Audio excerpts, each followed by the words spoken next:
ಕರ್ನಾಟಕ ಸರ್ಕಾರ ಬೆಳೆ ಸಮೀಕ್ಷೆ ಮಾಡೋದಕ್ಕೆ ಅಂತಾನೆ ಒಂದು ರೈತ ಬೆಳೆ ಸಮೀಕ್ಷೆ ಆ್ಯಪ್ ಅಂತ ರಿಲೀಸ್ ಮಾಡಿದೆ. ಅದು ಮುಂಗಾರು, ಹಿಂಗಾರು ಮತ್ತು ಬೇಸಿಗೆ 3 ಕಾಲದಲ್ಲೂ ಆ ಆ್ಯಪ್ ಚಾಲ್ತಿಯಲ್ಲಿರುತ್ತೆ. ಅಂದರೆ ನಾವು ಹೊಸದಾಗಿ ಈಗ ಮುಂಗಾರಲ್ಲಿ ನಾವೇನಾದರೂ ಆ್ಯಪ್ನ ಡೌನ್ಲೋಡ್ ಮಾಡ್ಕೊಂಡ್ರೆ ಮುಂಗಾರು ರೈತರ ಬೆಳೆ ಸಮೀಕ್ಷೆ ಆ್ಯಪ್ ಅಂತ ಡೌನ್ಲೋಡ್ ಮಾಡಬೇಕು. ನೆಕ್ಸ್ಟ್ ಹಿಂಗಾರು ಬರುತ್ತೆ. ಹಿಂಗಾರಲ್ಲಿ ಏನಾದರೂ ನಾವು ಡೌನ್ಲೋಡ್ ಮಾಡ್ತಾ ಇದ್ದೀವಿ ಅಂದರೆ ಅದನ್ನು ಅಪ್ಡೇಟ್ ಕೊಟ್ಟರೆ ಅಪ್ಡೇಟ್ ಆಗುತ್ತೆ. ಅಥವಾ ಅನ್ಇನ್ಸ್ಟಾಲ್ ಮಾಡಿ ಹಿಂಗಾರು ರೈತರ ಬೆಳೆ ಸಮೀಕ್ಷೆ ಆ್ಯಪ್ ಅಂತ ನಾವು ಡೌನ್ಲೋಡ್ ಮಾಡ್ಕೋಬೇಕಾಗುತ್ತೆ. ಇನ್ನು ಸದ್ಯಕ್ಕೆ ಇವಾಗ ನಮ್ಮದು ಮುಂಗಾರು ಸೀಸನ್ ಆಗಿರೋದ್ರಿಂದ ಪ್ಲೇಸ್ಟೋರ್ಗೆ ಹೋಗ್ಬಿಟ್ಟು ಮುಂಗಾರು ರೈತರ ಬೆಳೆ ಸಮೀಕ್ಷೆ ಆ್ಯಪ್ ಕ್ಲಿಕ್ ಮಾಡೋದು ಬರುತ್ತೆ. ಅದನ್ನು ನಾವು ಇನ್ಸ್ಟಾಲ್ ಮಾಡ್ಕೋಬೇಕಾಗುತ್ತೆ. ನೆಕ್ಸ್ಟ್ ಇನ್ಸ್ಟಾಲ್ ಮಾಡಾದ್ಮೇಲೆ ಓಪನ್ ಆದ ತಕ್ಷಣ 3 ಅಥೆಂಟಿಕೇಶನ್ಗಳಲ್ಲಿ ಪಾಪಪ್ಸ್ ಕೇಳುತ್ತೆ. ಆ ಪಾಪಪ್ಸ್ ಎಲ್ಲದಕ್ಕೂ ನಾವು ಅಲೋ ಅಂತ ಕೊಡಬೇಕು. ನೆಕ್ಸ್ಟ್ ಇನ್ನೊಂದು ಪೇಜ್ ಓಪನ್ ಆಗುತ್ತೆ. ಅದರಲ್ಲಿ ನೀವು ಬೆಳೆ ಸಮೀಕ್ಷೆ ಮಾಡೋದಕ್ಕೆ ಒಪ್ಪಿಗೆ ಇದೆ ಅಂತ ಕೇಳುತ್ತೆ. ಅದಕ್ಕೆ ಅಗ್ರಿ ಅಂತ ಕೊಡಬೇಕಾಗುತ್ತೆ. ನೆಕ್ಸ್ಟು ನಿಮಗೆ ಆಧಾರ್ ಅಥೆಂಟಿಕೇಶನ್ ಪೇಜ್ ಓಪನ್ ಆಗುತ್ತೆ.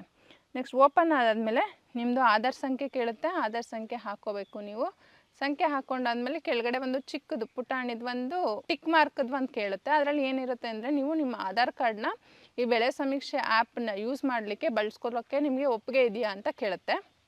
ಸೊ ಹಂಗಾಗಿ ನೀವು ಅದಕ್ಕೆ ಒಪ್ಪಿಗೆ ಇದೆ ಅಂತ ಕೊಡಬೇಕಾಗುತ್ತೆ. ಅದರಲ್ಲಿ OTP ಕೇಳುತ್ತೆ. ನಿಮ್ಮದು ಫೇಸ್ ಆದರೂ ರೀಡಿಂಗ್ ಮಾಡಿ ನೀವು ಅಥೆಂಟಿಕೇಶನ್ ಮಾಡ್ಬೋದು. ಅದರ OTP ಬೇಸ್ಡಲ್ಲಾದರೂ ಅಥೆಂಟಿಕೇಶನ್ನ ಮಾಡ್ಕೋಬೋದು. ಅದಾದಮೇಲೆ ನಿಮಗೆ ಇನ್ನೊಂದು ಪೇಜ್ ಓಪನ್ ಆದಾಗ ನಿಮ್ಮದು ಹೆಸರು ಬರುತ್ತೆ, ನಿಮ್ಮ ತಂದೆ ಹೆಸರು, ಯಾವ ಊರು ಅಂತೆಲ್ಲ ಬರುತ್ತೆ. ನೆಕ್ಸ್ಟು ಫೋನ್ ನಂಬರ್ ಮಾತ್ರ ಖಾಲಿ ಬಿಟ್ಟಿರ್ತಾರೆ. ಅದೇ ಫೋನ್ ನಂಬರ್ ಹಾಕ್ಕೊಂಡು OTP ಜನ್ರೇಟ್ ಮಾಡಿಕೊಂಡ್ರೆ ಕೆಳಗಡೆ ಸಕ್ರಿಯಗೊಳಿಸಿ ಅಂತ ಬರುತ್ತೆ. ಸಕ್ರಿಯಗೊಳಿಸ್ಕೊಂಡಾದ್ಮೇಲೆ ನಿಮ್ಮದು ಒಂದು ನೆಕ್ಸ್ಟ್ ಪೇಜ್ ಓಪನ್ ಆಗುತ್ತೆ. ನೆಕ್ಸ್ಟ್ ಪೇಜ್ ಓಪನ್ ಆದಾಗ ಅದರಲ್ಲಿ ನಿಮ್ಮದು FIDಲಿ ಯಾವ್ಯಾವ ಸರ್ವೆ ನಂಬರ್ ಎಂಟ್ರಿ ಆಗಿರುತ್ತೋ ಎಲ್ಲ ಸರ್ವೆ ನಂಬರು ಬರುತ್ತೆ. ಈಗ ನಿಮ್ಮ ಒಬ್ಬರ ಹೆಸರಲ್ಲೇ ಒಂದು ಸರ್ವೆ ನಂಬರ್ ಇತ್ತು ಅಂದರೆ ಒಂದು ಬರುತ್ತೆ. ಈಗ 3-4 ಸರ್ವೆ ನಂಬರ್ ಇತ್ತು ಅಂದರೆ ಎಲ್ಲ ಸರ್ವೆ ನಂಬರ್ಗಳು ಡಿಸ್ಪ್ಲೇ ಆಗ್ತವೆ. ನೀವು ಜಮೀನಿಗೆ ಹೋಗ್ಬಿಟ್ಟು ನೀವು ಯಾವ ಜಮೀನಲ್ಲಿ ನಿಂತ್ಕೊಂಡಿದ್ದೀರಾ ಆ ಜಮೀನನ್ನ ಆ ಸರ್ವೆ ನಂಬರ್ ಮೇಲೆ ಕ್ಲಿಕ್ ಮಾಡ್ತಾ ಹೋಗಬೇಕು. ಸರ್ವೆ ನಂಬರ್ 10ಕ್ಕೆ ನಾವು ಬಂದಿದ್ದೀವಿ. ಸರ್ವೆ ನಂಬರ್ 10ನ ಕ್ಲಿಕ್ ಮಾಡ್ತೀವಿ. ಇಲ್ಲಿ ಬರುತ್ತೆ ಸರ್ವೆ ನಂಬರ್ 10ರಲ್ಲಿ ಅಲ್ಲಿ ಮುಂಚೆನೇ ನಾವೆಲ್ಲನೂ ಡೌನ್ಲೋಡ್ ಆಗಿರುತ್ತೆ. ಅಂದರೆ ಮ್ಯಾಪ್ ಡೌನ್ಲೋಡ್ ಆಗುತ್ತೆ. ಅದನ್ನು ಓಪನ್ ಮಾಡಬೇಕು, ನಾವು ಸರ್ವೆ ಮಾಡಬೇಕು ಅಂದರೆ ಆ ವಿಲೇಜ್ ಪೂರ್ತಿ ಎಷ್ಟು ಸರ್ವೆ ನಂಬರ್ ಇರುತ್ತೋ ಅದೆಲ್ಲ ಪೋಲಿಗನ್ದು ಸರ್ವೆ ನಂಬರ್ಸ್ ಬರುತ್ತೆ. ಫಾರ್ಮರ್ ಡೀಟೇಲ್ಸ್ ಎಲ್ಲ ಬಂದಿರುತ್ತೆ. ಸೊ ಹಂಗಾಗಿ ಇದರಲ್ಲಿ ತೋರಿಸುತ್ತೆ. ನೆಕ್ಸ್ಟು ಇಲ್ಲಿ ಏನು ಕೇಳುತ್ತೆ, ರೈತರ ಜಮೀನಲ್ಲಿ ವ್ಯವಸಾಯಕ್ಕೆ ಬಳಕೆಯಾಗದ ಪ್ರದೇಶ ಇದೆಯಾ ಅಂತ ಕೇಳುತ್ತೆ. ಅಂದರೆ ನಮ್ಮಲ್ಲಿ ಈಗ ಜಮೀನಲ್ಲೇ ಕೆಲವೊಬ್ಬರು ಮನೆಗಳನ್ನೆಲ್ಲ ಕಟ್ಕೊಂಡಿರ್ತಾರೆ, ಎಲ್ಲ ಕೊಟ್ಟಿಗೆ ಇರುತ್ತೆ, ಮತ್ತಿನ್ನೇನೇನೋ ಕಣಗಳಿರುತ್ತೆ, ಇಲ್ಲ ಇಟ್ಕೆ ಫ್ಯಾಕ್ಟ್ರಿ ಆ ಥರ ಏನಾದರೂ ಇರುತ್ತೆ. ಅಂಥ ಸಮಯದಲ್ಲಿ ನಾವು ಇದೆ ಅಂತ ಕೊಡಬೇಕಾಗತ್ತೆ. ಇಲ್ಲಿ ಸದ್ಯಕ್ಕೆ ಯಾವುದೇ ಇಲ್ಲದೆ ಇರೋದ್ರಿಂದ ನಾವು ಇಲ್ಲ ಅಂತ ಕೊಡ್ತೀವಿ. ಅಲ್ಲಿ ಇನ್ನೊಂದು ಸೂಚನೆ ಬರುತ್ತೆ, ರೈತರ ಜಮೀನಲ್ಲಿ ವ್ಯವಸಾಯಕ್ಕೆ ಬಳಕೆಯಾಗದ ಪ್ರದೇಶವಿಲ್ಲವೆಂದು ಆಯ್ಕೆ ಮಾಡಿದ್ದೀರಾ, ಮುಂದುವರಿಸಲು ಬಯಸ್ತೀರಾ ಅಂತ ಬರುತ್ತೆ. ನೆಕ್ಸ್ಟ್ ಅದನ್ನು ಹೌದು ಅಂತ ಕೊಡಬೇಕು. ನೆಕ್ಸ್ಟ್ ಇನ್ನೊಂದು ಪಾಪ ಬರುತ್ತೆ. ಅದರಲ್ಲಿ ಈ ತಾಕಲ್ಲಿ ಪಾಳು ಪ್ರದೇಶ ಏನಾದರೂ ಇದೆಯಾ ಅಥವಾ ಖಾಲಿ ಬಿಟ್ಟಿರೋಂಥ ನೀವೇನು ಬೆಳೆ ಬೆಳೆದಿರೋಂಥ ಪ್ರದೇಶ ಏನಾದರೂ ಇದೆಯಾ ಅಂತ ಬರುತ್ತೆ. ನಾವೇನಾದರೂ ಬೆಳೆ ಬೆಳಿಲಿಲ್ಲ ಅಂದರೆ ಹೌದು ಅಂತ ಕೊಡಬೇಕಾಗುತ್ತೆ. ಬೆಳೆ ಬೆಳೆದಿದ್ದೀವಿ ಅಂದರೆ ಇಲ್ಲ ಅಂತ ಕೊಡಬೇಕಾಗುತ್ತೆ. ಇದು ನೆಕ್ಸ್ಟ್ ಸೂಚನೆಯಲ್ಲಿ ಈ ತಾಕಿನಲ್ಲಿ ಪಾಳು ಪ್ರದೇಶ ಇಲ್ಲ ಅಂತ ಆಯ್ಕೆ ಮಾಡಿದ್ದೀರಾ, ಮುಂದುವರಿಸಲು ಬಯಸುವಿರಾ ಅಂತ ಬರುತ್ತೆ. ಸೊ ಹಂಗಾಗಿ ನಾವು ಹೌದು ಅಂತ ಕೊಡಬೇಕು. ನೆಕ್ಸ್ಟು ಇಲ್ಲಿ ನಾವೇನು ಬೆಳೆ ಬೆಳೆದಿದ್ದೀವಿ, ಬೀನ್ಸ್ ಬೆಳೆ ಬೆಳೆದಿದ್ದೀವಿ. ಸೊ ಅದನ್ನು ಬೀನ್ಸ್ ಅಂತ ಹಾಕ್ಕೋಬೇಕು. ಅದನ್ನು ಹೆಂಗೆ ಬೆಳೆದಿದ್ದೀರಾ, ನೀವು ಪ್ಯೂರ್ ಕ್ರಾಪ್ ಆಗಿ ಈಗ 3 ಎಕರೆ ಎಷ್ಟು ಎಕರೆ ಇದೆ ನಿಮ್ದು ಅಷ್ಟು ಎಕರೆಯಲ್ಲಿ ಬೆಳೆದಿದ್ದೀರಾ ಅಥವಾ ಸಪ್ರೇಟ್ ಬೈಫರ್ಕಿಟ್ ಮಾಡಿ ಒಂದು ಬೇರೆ ಬೇರೆ ಬೆಳೆಗಳನ್ನೇನಾದರೂ ಬೆಳೆದಿದ್ದೀರಾ ಅಂತ ನೋಡ್ಕೊಳ್ಳಿ. ಈಗ ಬೇರೆ ಬೇರೆ ಬೆಳೆ ಬೆಳೆದಿದ್ದೀವಿ ಅಂತಂದರೆ ಅಲ್ಲಿ ಶುದ್ಧ ಅಥವಾ ಮಿಶ್ರ ಬೆಳೆ ಆಯ್ಕೆ ಮಾಡಿ ಅಂತ ಬರುತ್ತೆ. ಅಲ್ಲಿ ನಾವು ಮಿಶ್ರ ಬೆಳೆ ಬಾರ್ ಅಂತರ ಬೆಳೆ ಅಂತ ಕೊಡಬೇಕಾಗುತ್ತೆ. ನೆಕ್ಸ್ಟು ಬಿತ್ತನೆ ಸಮಯ, ನಾವು ಯಾವಾಗ ಅದನ್ನು ಬಿತ್ತನೆ ಮಾಡಿದ್ವಿ 2024 ಜೂನು 3ನೇ ವಾರದಲ್ಲಿ ಬಿತ್ತನೆ ಮಾಡಿದ್ವಿ, ಅದನ್ನು ಹಾಕ್ಕೋಬೇಕು. ನೆಕ್ಸ್ಟು ನೀರಾವರಿ ವಿಧಿಯ, ನೀವು ಮಳೆಯಾಶ್ರಿತದಲ್ಲಿ ಏನಾದರೂ ಬೆಳೆ ಬೆಳಿತಿದ್ದೀವಾ ಅಥವಾ ನೀರಾವರಿಲಿ ಬೆಳೆ ಬೆಳಿತಿದ್ದೀವಾ ಅಂತ ನೋಡ್ಕೋಬೇಕು. ನೀರಾವರಿ ಆಗಿದ್ದರೆ ನೀರಾವರಿ ಅಂತ ಕೊಡಬೇಕು. ನೀರಾವರಿ ಮೂಲ ಯಾವುದು, ನಾಲೆನಾ, ಕೆರೆನಾ, ಕೊಳವೆ ಬಾವಿನ ಅಥವಾ ಈ ಥರ ಇನ್ನೇನಾದರೂ ಇದೆಯಾ ಅಂತ ಕೇಳುತ್ತೆ.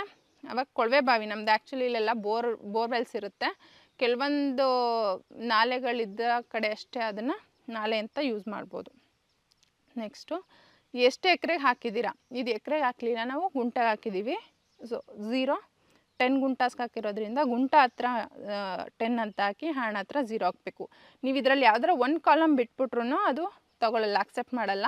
0 ಇತ್ತು, ಈಗ ಎಕರೆ ಇಲ್ಲ ಅಂತಂದರೆ ನೀವು ಎಕರೆಗಟ್ಟಲೆ ಹಾಕಿಲ್ಲ ಅಂದರೆ ಅದನ್ನು 0 ಅಂತ ಕೊಡಬೇಕು. ಇಲ್ಲ ಹಣನೂ ಖಾಲಿ ಬಿಡಬಾರ್ದು, ಹಣ ಕಾಲಮಲ್ಲಿ 0 ಅಂತ ಫಿಲ್ ಮಾಡಬೇಕು. ನೆಕ್ಸ್ಟು ಛಾಯಾಚಿತ್ರ ಸೆರೆ ಹಿಡೀರಿ ಅಂತ ಕೊಡುತ್ತೆ. ನೆಕ್ಸ್ಟು ನಾವು ಅದನ್ನು ಫೋಟೋ ತೆಗಿತೀವಿ. ಫೋಟೋ ತೆಗೆದಾದ್ಮೇಲೆ ಮಾಹಿತಿ ಸೇರಿಸಿ ಅಂತ ಕೆಳಗಡೆ ಒಂದು ಆಪ್ಷನ್ ಇರುತ್ತೆ, ಆ ಮಾಹಿತಿ ಸೇರಿಸಬೇಕು.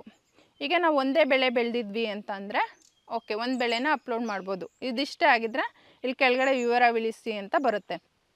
ನೆಕ್ಸ್ಟು 2ನೇ ಬೆಳೆ ಬಂದು ಇಲ್ಲಿ ಇವ್ರದ್ದು ಪಪ್ಪಾಯ ಇದೆ, ಪಪ್ಪಾಯ ಹಾಕೋಣ. ಇಲ್ಲಿ ಮರಗಳ ಸಂಖ್ಯೆ ಎಷ್ಟು ಅಂತ ಕೇಳುತ್ತೆ. 300 ಇತ್ತು, ಈ 300 ಹಾಕ್ಕೊಂಡಿದ್ದೀವಿ. ನೆಕ್ಸ್ಟ್ ಅದು ಎಷ್ಟು ಎಕರೆಯಲ್ಲಿ ಹಾಕ್ಕೊಂಡಿದ್ದೀರಾ ಅಂದರೆ ಅದನ್ನು ಕೂಡ 10 ಗುಂಟೆಲೇ ಹಾಕ್ಕೊಂಡಿರೋದ್ರಿಂದ ನಾವು 10 ಗುಂಟೆ ಅಂತ ಹಾಕ್ತೀವಿ.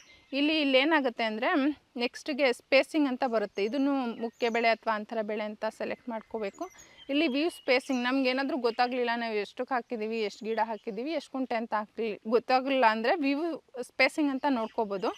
ಅದು ಗೊತ್ತಾಗಲಿಲ್ಲ ಅಂದರೆ ಅದೇ ಕೌಂಟ್ ಮಾಡ್ಕೊಬಿಟ್ಟಿರುತ್ತೆ. ವಾರ್ಷಿಕ ಬೆಳೆ ಅಂತರ ನಾವು ಎಷ್ಟು ಗಿಡಕ್ಕೆ ಎಷ್ಟು ಏರಿಯಾ ಸೆಲೆಕ್ಟ್ ಮಾಡಿದ್ದೀವಿ ಅನ್ನೋದನ್ನ 8x8 ಹಾಕಿದ್ದೀರಾ ನೀವು ಅಂತ ಅಲ್ಲೇ ಸೆಲೆಕ್ಟ್ ಆಗುತ್ತೆ. ಅದನ್ನೇನು ನಾವು ಮತ್ತೆ ಆಯ್ಕೆ ಮಾಡಬೇಕು ಅನ್ನೋದೇನು ಇರೋಲ್ಲ. ನೆಕ್ಸ್ಟು ಬೆಳೆ ಫಸಲಿಗೆ ಬಂದಿದ್ರೆ, ಈಗ ಏನಾದರೂ ನಾವು ಫಸಲು ಅದರಿಂದ ತೊಗೋತಿದ್ದೀವಿ ಅಂತ ಅಂದರೆ ಅದು ಬೆಳೆ ಫಸಲಿಗೆ ಬಂದಿದೆ ಅಂತ ಹಾಕಬೇಕು. ಕೆಲವೊಂದು ಇವಾಗ ರೀಸೆಂಟಾಗೆಲ್ಲ ಹಾಕಿರ್ತಾರೆ, ಇನ್ನು ನಾಟಿ ಮಾಡಿರ್ತಾರೆ, ಇನ್ನು ಅದು ಕಾಯಿ ಬಂದಿರಲ್ಲ, ಆ ಟೈಮಲ್ಲಿ ಬೆಳೆ ಫಸಲಿಗೆ ಬಂದಿಲ್ಲ ಅಂತಲೇ ಹಾಕಬೇಕು. ನೆಕ್ಸ್ಟು ನೀರಾವರಿ ಇದೆ, ಸೇಮ್ ಈಗ ಹೆಂಗಿತ್ತು ಆ್ಯಸ್ ಇಟ್ ಈಸ್ ಮುಂಚೆ ಮಾಡಿದ್ವಲ್ಲ ಅದನ್ನೇ ನಾವು ಮಾಡ್ತಾ ಹೋಗೋದು. ಒಂದು ಬೆಳೆ ಆದಮೇಲೆ ಇನ್ನೊಂದು ಬೆಳೆ ಸೇರಿಸ್ಕೊಂಡು ಹೋಗಬೇಕು. ವಿವರ ಉಳಿಸಿ ಅಂತ ಅಂತಾದ್ಮೇಲೆ ನಮ್ಗೆ ಇನ್ನೊಂದು ಸೂಚನೆ ಪಾಪಪ್ ಬರುತ್ತೆ. ಅದರಲ್ಲಿ ನಿಮ್ದು ಏನು ಹೆಸರು ಎಲ್ಲ ಬರುತ್ತೆ, ನೀವು ಎಷ್ಟು ವಿಸ್ತೀರ್ಣ ಇತ್ತು, ಏನೇನು ಬೆಳೆ ಹಾಕಿದ್ರಿ, ಇವಾಗ ಇದುವರೆಗೂ ಏನೇನು ಬೆಳೆ ಹಾಕಿ ಕ್ರಾಪ್ ಸರ್ವೆ ಮಾಡಿದ್ದೀರಾ ಅಂತ ಬರುತ್ತೆ. ಅಲ್ಲಿ ಕೆಳಗಡೆ ಮಾಹಿತಿ ದೃಢೀಕರಿಸಿ, ಇದು ಕರೆಕ್ಟಾಗಿದ್ದರೆ ದೃಢೀಕರಿಸಿ ಅಂತ ಬರುತ್ತೆ. ಇಲ್ಲ ಮಾಹಿತಿ ಸರಿಗಿಲ್ಲ ಅಂತಂದರೆ ಇಲ್ಲ ಅಂತ ಕೊಡಬೇಕು. ಆವಾಗ ವಾಪಸ್ ಹೋಗುತ್ತೆ, ನಾವು ಇನ್ನೊಂದ್ಸರಿ ಕ್ರಾಪ್ ಸರ್ವೆ ಮಾಡ್ಕೋಬೋದು. ಈಗ ಮಾಹಿತಿ ಎಲ್ಲ ಸರಿಯಾಗಿತ್ತು ನಾವು ಹಾಕಿರೋದೆಲ್ಲ ಅಂತಂದರೆ ಮಾಹಿತಿ ಸರಿಯಾಗಿದೆ ಅಂತ ಕೊಡಿ. ಅದಾದಮೇಲೆ ಬೆಳೆಯ ವಿವರ ಮಾಹಿತಿ ಉಳಿಸಲಾಗಿದೆ ಅಂತ ಬರುತ್ತೆ, ಆಮೇಲೆ ಸರಿ ಅಂತ ಕೊಡಬೇಕು. ಇದುವರೆಗೂ ನಾವೇನೇನು ಕ್ರಾಪ್ ಸರ್ವೆ ಮಾಡಿದ್ವಿ ಅವೆಲ್ಲ ಬೆಳೆಯ ಛಾಯಾಚಿತ್ರಗಳು ಅಪ್ಲೋಡ್ ಆಗ್ತಿವೆ, ನಿರೀಕ್ಷಿಸಿ ಅಂತ ಬರುತ್ತೆ. ಅದು ಕಂಪ್ಲೀಟ್ ಆಗೋವರೆಗೂ ನಾವು ಹಿಂದೆ ಬ್ಯಾಕ್ ಹೋಗಬಾರ್ದು, ವೆಯ್ಟ್ ಮಾಡಬೇಕು. ಬ್ಯಾಕ್ ಏನಾದರೂ ಹೋಯ್ತು ಅಂದರೆ ಅದು ಮತ್ತೆ ಅದು ಕ್ರಾಪ್ ಸರ್ವೆ ಸರಿಯಾಗಿ ಆಗಿರೋದಿಲ್ಲ, ನಾವು ಇನ್ನೊಂದು ಸರಿ ಮಾಡಬೇಕಾಗುತ್ತೆ. ಸೊ ಹಂಗಾಗಿ ಸ್ವಲ್ಪ ವೆಯ್ಟ್ ಮಾಡಿ ಬೆಳೆಯ ಚಿತ್ರಗಳನ್ನು ಅಪ್ಲೋಡ್ ಮಾಡಬೇಕು. ಕಂಪ್ಲೀಟ್ ಆಗಿದೆ ಅಂತ ಬರುತ್ತೆ. ಅಲ್ಲಿ ಕೆಳಗಡೆ ಎಲ್ಲ ಆದಮೇಲೆ ನಮ್ಮದು ಮೇಲ್ಗಡೆ ನಾವೀಗ ಯಾವ ಕ್ರಾಪ್ ಸರ್ವೆ ಮಾಡಿರ್ತೀವಿ ಸರ್ವೆ ನಂಬರು ಅದ್ರ ಮೇಲೆ ಬ್ಲೂ ಕಲರ್ ಬರುತ್ತೆ. ಬ್ಲೂ ಮಾಡಿದ್ದೀವಿ ಬಂತು ಅಂದರೆ ಅದು ಕ್ರಾಪ್ ಸರ್ವೆ ಆಗಿದೆ ಅಂತ. ನೆಕ್ಸ್ಟ್ ಕೆಳಗಡೆ ಹಂಗೆ ಸ್ಕ್ರಾಲ್ ಮಾಡ್ಕೊಂಡು ಹೋದಂಗೆ ಕೆಳಗಡೆ ಸ್ಕ್ರಾಲಲ್ಲಿ ಬೆಳೆ ಅಪ್ಲೋಡ್ ಮಾಡಿ ಅಂತ ಬರುತ್ತೆ. ಅಪ್ಲೋಡ್ ಮಾಡಿ ಅಂತ ಅಂದ್ರ ಮೇಲೆ ಕ್ಲಿಕ್ ಮಾಡಿದ್ರೆ ಅದೊಂದು 2 ಮಿನಿಟ್ಸ್ 3 ಮಿನಿಟ್ಸಲ್ಲಿ ಅಪ್ಲೋಡ್ ಆಗುತ್ತೆ. ಅಂದರೆ ನಾವು ಇದುವರೆಗೂ ಯಾವ ಬೆಳೆ ಹಾಕಿದ್ವಿ ಆಮೇಲೆ ಆ ಫೋಟೋಸ್ ಎಲ್ಲ ಅಪ್ಲೋಡ್ ಆಗುತ್ತೆ. ಅಪ್ಲೋಡ್ ಆದಮೇಲೆ ನಿಮಗೆ ಗ್ರೀನ್ ಕಲರ್ ಬರುತ್ತೆ, ನಾವು ಯಾವ ಸರ್ವೆ ನಂಬರ್ ಮಾಡಿದ್ದೀವಿ ಅದ್ರ ಮೇಲೆ ಗ್ರೀನ್ ಕಲರ್ ಬರುತ್ತೆ. ಅದಾದಮೇಲೆ ನಮ್ಮದು ಕ್ರಾಪ್ ಸರ್ವೆ ಕಂಪ್ಲೀಟ್ ಆಗಿದೆ ಅಂತ. ನೆಕ್ಸ್ಟ್ ಪ್ರೊಸೀಜರ್ ಬಂದು ನಮ್ಮದು ನಿಮ್ಮದು ಲೋಕಲಲ್ಲಿ ಯಾರು VAಗಳಿರ್ತಾರೋ ಅವ್ರ ಲಾಗಿನ್ಗೆ ಹೋಗಿರುತ್ತೆ.